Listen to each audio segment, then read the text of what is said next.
Breaking news చూస్తున్నాం. దేశంలో హోటళ్లు, రెస్టారెంట్లో వాడే వాణిజ్య సిలిండర్ ధర పెరిగింది. నేటి నుంచి ఆ సిలిండర్ ధరపై ₹105 పెంచుతున్నట్లు చమురు సంస్థలు వెల్లడించాయి. పెరిగిన ధరలతో 19 కేజీల వాణిజ్య సిలిండర్ ధర ఢిల్లీ, కోల్కతా, ముంబైలో 2000 దాటింది. అలాగే 5 కేజీల కమర్షియల్ సిలిండర్ ధరను కూడా ₹27 పెంచామని చమురు సంస్థలు తెలిపాయి. ఢిల్లీలో 19 కేజీల వాణిజ్య సిలిండర్ ధర ₹2012, కోల్కతాలో ₹2089, ముంబైలో ₹1962, చెన్నైలో ₹2185 5 పెరిగింది.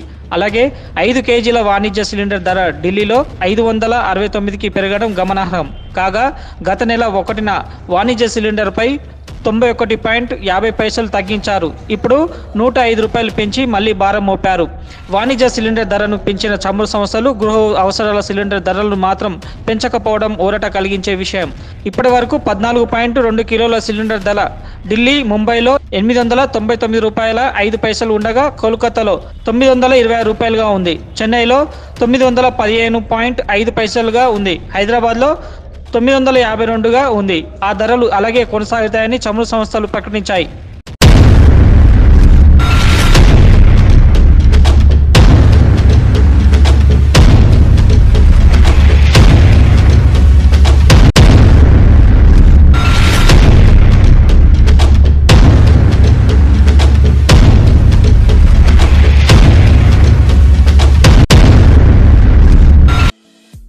ఈ వీడియో మీకు నచ్చితే లైక్ చేయండి, షేర్ చేయండి, మా ఛానల్ని సబ్స్క్రైబ్ చేయండి.